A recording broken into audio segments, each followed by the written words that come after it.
Hey everyone, I'm revealing too much, and I am back with another video about Marvel's Midnight Suns.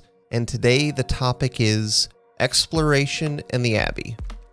I do want to say that this video is probably going to be shorter than a lot of the other ones because I just don't have as much to say about it, and I don't want to take up more of your time than necessary.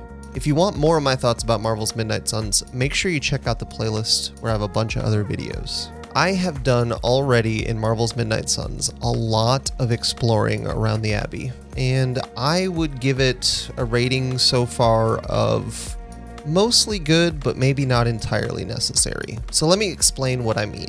The way I've seen it so far, there are three kind of general things that you do when you're exploring around the Abbey. One of those things is you uncover mysteries, which usually means you find a collection of items and maybe place that collection somewhere and that unlocks something for you. Another thing that you do is you try to access areas that were previously closed to you. And then a third thing that you do is you collect items that you give to other heroes for things like recipes or to increase rewards for things like social clubs. Right off the bat, I can tell you that the things that you collect to give to other heroes for increased rewards, those have been pretty much always worth it. They're maybe not the most fun to find, and I think some of them, at least as far as I've seen so far, might depend on the time of day, so that's pretty interesting.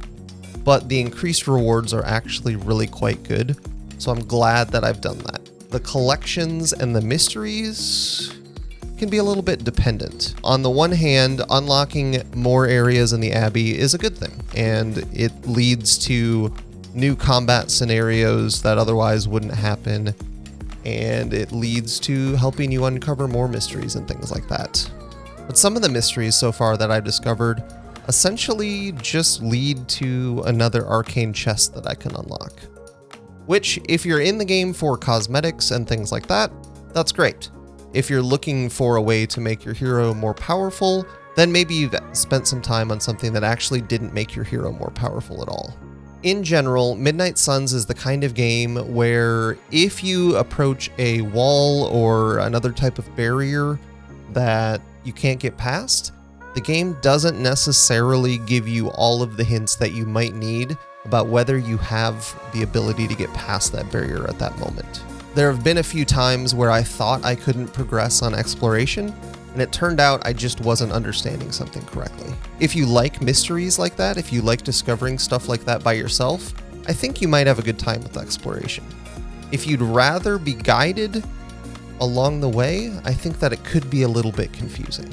Generally though, there is a lot to collect, a lot to discover, and I think for a lot of players, any more time that they get to spend in this world is probably going to be a good thing, and I think they're going to be happy about it. I just will say that a lot of the time that I've spent exploring so far, I did wish that I'd spent that time in combat instead.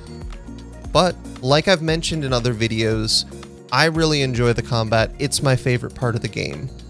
And maybe you're going to tell me once you play that the exploration is your favorite part. If you do end up feeling that way, you're going to have to let me know. I hope this has been helpful. Obviously, this is very general. I kind of want to let you discover some things on your own. But I wanted to give you a little information about how exploration works in Marvel's Midnight Suns.